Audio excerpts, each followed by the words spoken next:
Hello नमस्कार, मैं हूं तंसुक पालीवाल। 8वें वेतन आयोग को लेकर जो है अभी आयोग का गठन किया गया है। अब इस कमीशन के अंदर कौन-कौन सदस्य हैं वो सारी बातें और ये आयोग क्या काम करता है और क्यों सरकारी नौकरी में मज़े ही मज़े होते हैं।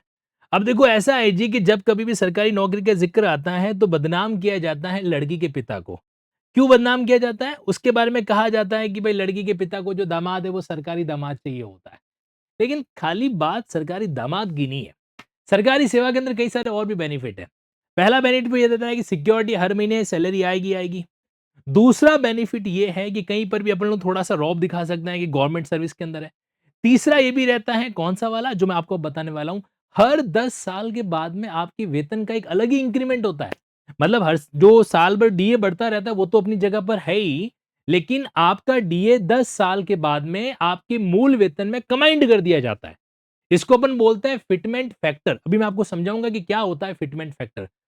तो इस तरीके से आफ्टर एवरी 10 इयर्स आपका जो वेतन है सरकारी सेवा के अंदर वो एनहांस हो जाता है। जैसे उदाहरण के लिए आप अगर यहां पे देख पा रहे हो ना, तो ये आपके अब तक के जो अलग अलग वेतन आयोग रहे, भारत देश में अभी तक 7 वेतन आयोग रहे हैं और अभी इस बार जो नया वेतन आयोग बनाया गया है वो 8वां है। तो 1957 1957 से लेकर अगर आप देख पा रहे हो 2016 तक टोटल 7 आयोग है। पिछले आयोग ने मिनिमम जो सैलरी तय की थी वो थी 18,000 और ये 18,000 का फिगर पता है कैसे निकाला? उससे पहले 2006 में मिनिमम सैलरी थी 7,000। तो 7,000 के लिए फिटमेंट फैक्टर निकाला 2.57 कि इतने से इसको मल्टीप्लाई किया जाए। अब 7,000 को 2.57 से मल्टीप्लाई करेंगे तो आ गया 18,000। तो 2016 में मिनिमम सैलरी तय की गई 18,000। इस बार लगभग तय है कि डबल या तिबल तो होगा ही होगा। यानी कि 18,000 का मामला जो है वो 40 से 54,000 के बीच में जाएगा। सरकारी कर्मचारी की जो मिनिमम सैलरी है वो अब आपके 40 से 54,000 के बीच में रहने वाली है। और इसके अलावा जो अलाउंसेस है वो तो अपनी अपनी जगह पर है ही। अगर आप जुडिशरी की तैयारी कर रहे हो ना तो मान के चला लाख से 1.5 लाख रुपए का आपका अमाउंट होने वाला है, बढ़िया वाला। ठीक है? अब समझिए, देखो क्या है, 3 सदस्यों का एक तरीके से यहाँ पे क्या बनाया गया है, एक पैनल है जो बनाया गया है। मैं आपको बताना चाहूँगा कि ये 3 सदस्य कौन-कौन से हैं। तो ये 3 सदस्य हैं जस्टिस रंजना प्रकाश देसाई जो कि सुप्रीम कोर्ट की पहले जज रह चुकी है। इसके अलावा आईआईएम बेंगलुरु के एक प्रोफेसर साहब हैं मिस्टर पुलक घोष जी, उनको जिसका मेंबर बनाया गया है लेकिन पार्ट टाइम में। और जो आपके पेट्रोलियम नेचुरल गैस के जो मेंबर हैं, उनको मेंबर सेक्रेटरी बनाया गया जिनका नाम है पंकज जैन। ये 3 सदस्य मिलकर अगले 18 महीने, डेढ़ साल तक इस बात का पूरा एनालिसिस करेंगे कि कर्मचारियों का वेतन कितना बढ़ना चाहिए, क्या-क्या फिटमेंट फैक्टर होना चाहिए, कौन से अलाउंसेस खत्म करने हैं, कौन से अलाउंसेस बढ़ाने वगैरह-वगैरह, वो सब कुछ ये तय करने वाले हैं। ठीक है? मजेदार बात सुन लीजिएगा, यहां पर जो ये रंजना देसाई जी हैं, ये पहले भी प्रेस कॉन्फ्रेंस ऑफ इंडिया इसके चेयरमैन है जो रह चुके हैं। एक आपको याद है 2019 में Jammu Kashmir reorganisation bill pass हुआ था। तो उसको लेकर ये जो जम्मू कश्मीर लद्दाख में परिसीमन करना था, डिलिमिटेशन करना था। तो उसके जो कमीशन उसके भी चेयरमैन जो कौन थी? आप थी, जस्टिस रंजना देसाई जी। इससे पहले सुप्रीम कोर्ट की जज से पहले आप बॉम्बे हाई कोर्ट के अंदर जज रह चुकी है। उससे पहले आप स्पेशल पब्लिक प्रोसिक्यूटर थी। उससे पहले आप गवर्नमेंट प्लीडर थी और उससे पहले आपने 21 साल से 23 साल की उम्र के अंदर वकालत ज्वाइन करने वाले एक सामान्य व्यक्ति। मतलब वकालत के करियर से लेकर यहां तक पहुंचने मुकाम हासिल करने के लिए महिलाओं के लिए ये जो ऑनरेबल जस्टिस है वो एक तरीके से मिसाल है, आइडियल पर्सन है। ठीक। अब मैं आपको 2-3 बातें और बताता हूं जो आपके लिए यूजफुल है और वो क्या-क्या है देखो ये। अब यहां पे कहीं न कहीं स्वाभाविक सी चीज है कि इस सिनेरियो के अंदर और भी कई फैक्टर आने वाले हैं। जैसे उदाहरण के लिए, अब दीपावली सीधी सी बात, इसको पॉलिटिकली जोड़ा जा रहा है लेकिन हकीकत तो ये है कि ये हर 10 साल के अंदर होता है। कोई भी सरकार हो उसको 10 साल में लाना ही पड़ेगा। अच्छा, इनकी जो रिपोर्ट आएगी ना वो कब से प्रभावी होगी पता है?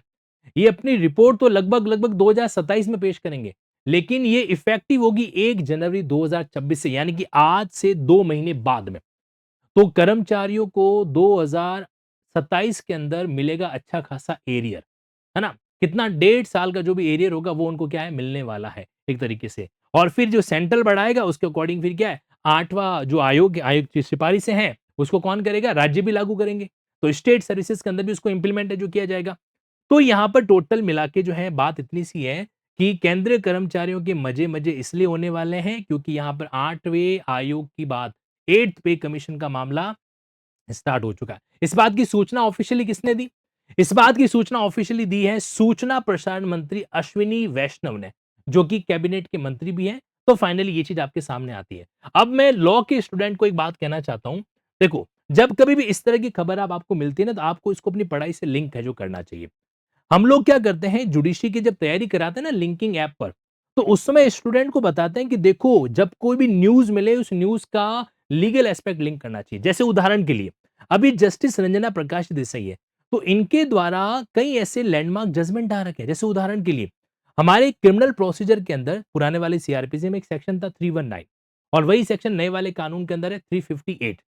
इनमें ये लिखा हुआ है कि क्या हम चार्ज फ्रेम करने के बाद में किसी ऐसे व्यक्ति को जिसका नाम चार्जशीट में नहीं है, एफआईआर में नहीं है, क्या उसको एक्यूज बना सकते हैं? उसको अभियुक्त बना के ट्रायल कर सकते हैं?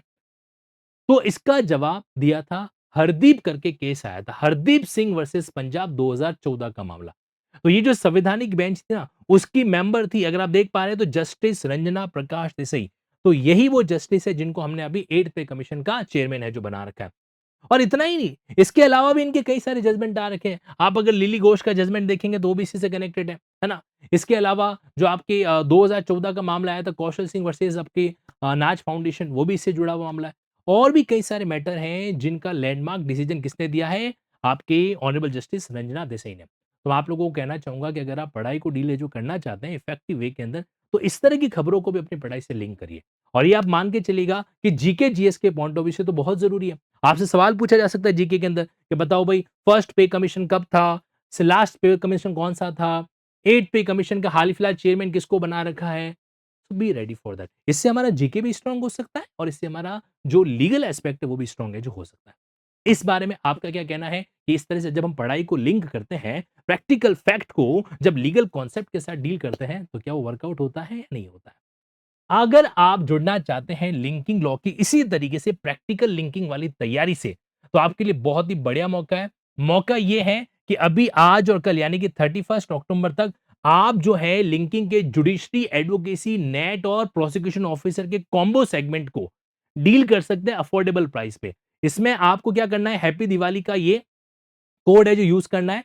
अगर 15 मंथ का या 24 मंथ का और या फिर आपके 36 मंथ का, तो ये कोड आपको यहाँ पे स्क्रीन पे दिखाई दे रहा है। इसको यूज करते हुए आप क्या कर सकते हो, किफायती प्राइस पे इसको यूज कर सकते हो, अप्लाई है जो कर सकते हैं। यहाँ पर आपको लाइव कोर्सेज के अंदर आके इसको सेगमेंट को क्लिक है जो करना है। दो ऑप्शन है आपके पास में, आप लमसम पेमेंट को भी डील कर सकते हो और चाहे तो बाय विद इंस्टॉलमेंट को भी डील कर सकते हैं। अगर आप बाय विद इंस्टॉलमेंट को डील करते हैं तो इंस्टॉलमेंट को चूज करना और जो इंस्टॉलमेंट वाले कूपन कोड है उनको यूज करना। ऐसा नहीं हो कि लमसम वाला इंस्टॉलमेंट में या इंस्टॉलमेंट वाला लमसम में कूपन कोड अप्लाई करेंगे तो यूज नहीं हो पाएगा। So that's all about this. 31 तारीख लास्ट है इसका फायदा उठाने के लिए, और इतना तय है कि ये सेगमेंट आपके लिए बहुत यूजफुल है जो होगा। तो ये खबर थी किसके संबंध में, आपके 8th पे कमीशन के बारे में। तो सरकारी नौकरी में वाकई में मजे ही मजे होते हैं कि नहीं होते हैं, कमेंट बॉक्स के अंदर जरूर बताइएगा। Thank you so much. जय हिंद, जय भारत।